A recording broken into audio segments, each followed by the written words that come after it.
జై శ్రీరామ్.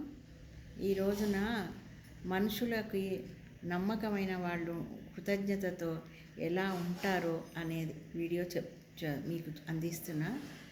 మా అమ్మ వాళ్ళ ఇంట్లో ఒక వంటతను ఉండేవాడు. నాకు 67 సంవత్సరాలు. నేను పుట్టక ముందు నుంచి కూడా ఆయన అమ్మ వాళ్ళ ఇంట్లోనే వంటకుండేవాడు.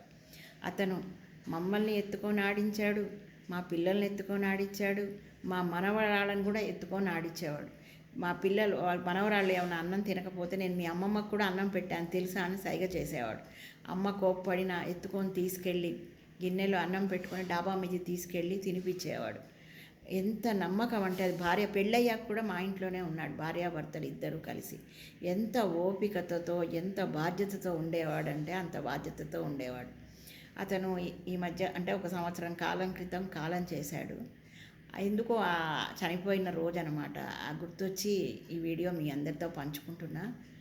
ఇన్నాడు నాకు అవకాశం లేదు కదా, సరే ఇప్పుడు అందరితో పంచుకుందామని. అన్ని సంవత్సరాలు ఎంత ఓపికతో ఉన్నాడు, ఎంత ఓపికతో చేశాడంటే అమ్మ వాళ్ళు కూడా అలానే చూసుకునేవాళ్ళు. చూసుకున్నంత మాత్రాన ఇవాళ రేపు పని వాళ్ళు అలా ఉంటున్నారా? నిజంగా ఏమన్నా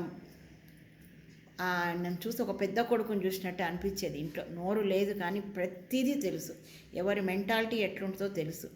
అంత చక్కగా చూసుకునేవాడు. నేను ఏ గ్లాస్లో టీ తాగుతానో అదే గ్లాస్ మా వారు అప్పుడప్పుడు జోక్ చేసేవారు, అది కాదు గ్లాస్ అని. మధ్య మధ్యలో ఎప్పుడైనా నేను పిలిపించుకునేదాన్ని ఇంట్లో పిల్లలకి డెలివరీలకు వస్తే. అది కాదు అని మా వారు జోక్ చేస్తే నీకు తెలీదు అని ఇట్లా అనేవాడు. అంత స్వతంత్రంగా అంత ఇదిగా ఉన్నాడు. ఆ గ్లాస్ కూడా తనకు తెలుసు అంత. అట్లాంటి నమ్మకస్తులు దొరకాలి అంటే చాలా అదృష్టం చేసుకొని ఉండాలి.